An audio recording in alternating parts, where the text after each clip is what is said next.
Hi everyone, it's Antika here.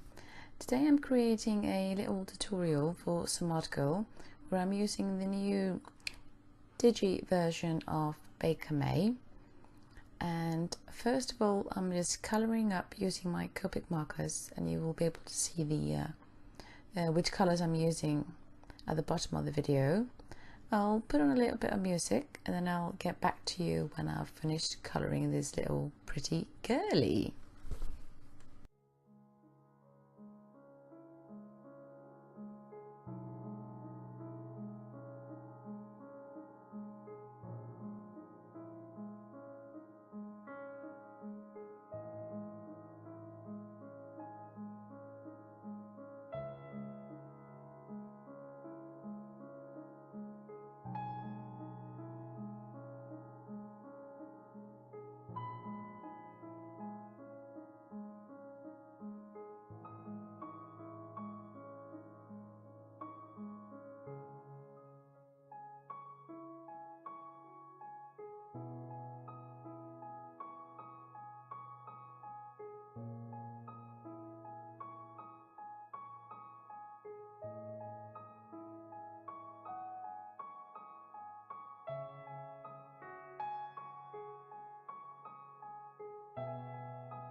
And I just had to add a bit of sparkly bits using 2 sparkly pens.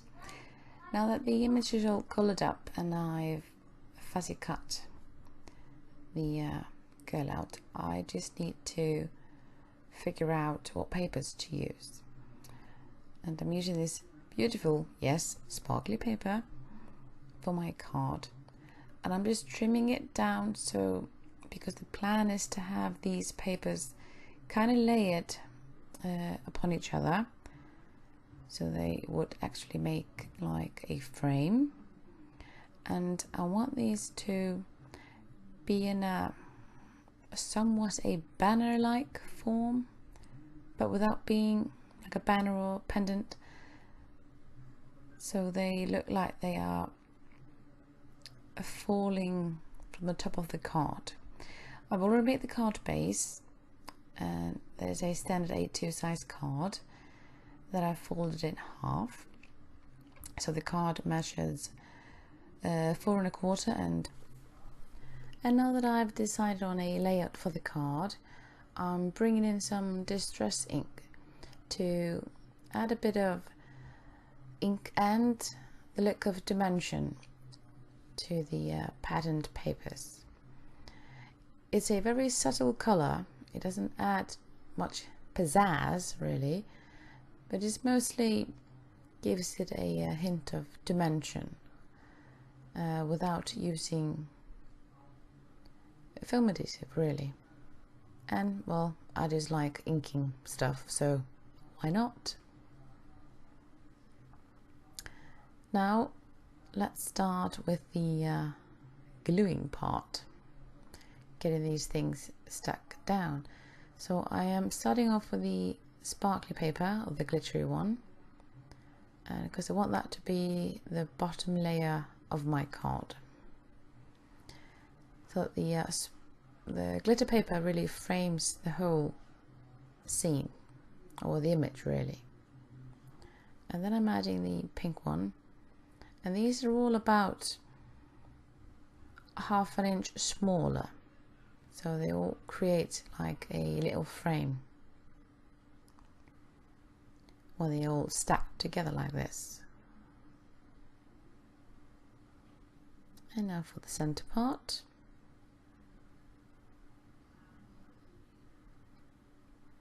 And that last piece of paper is basically where I want the image to stand. And since this is quite a simple looking card, I want to make sure that Baker May gets center stage, so I'm adding loads of foam adhesive to make sure that he pops.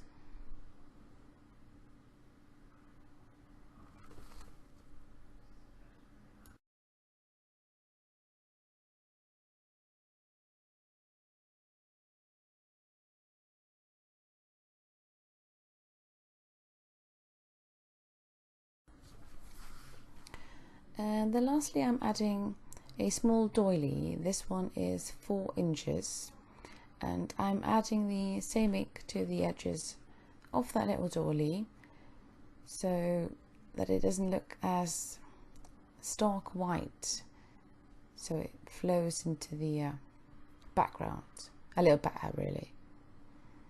And I really like doing this to doilies just to give them that little bit of extra. It's quick and easy, and it can add a lot of colour and pop to any card really.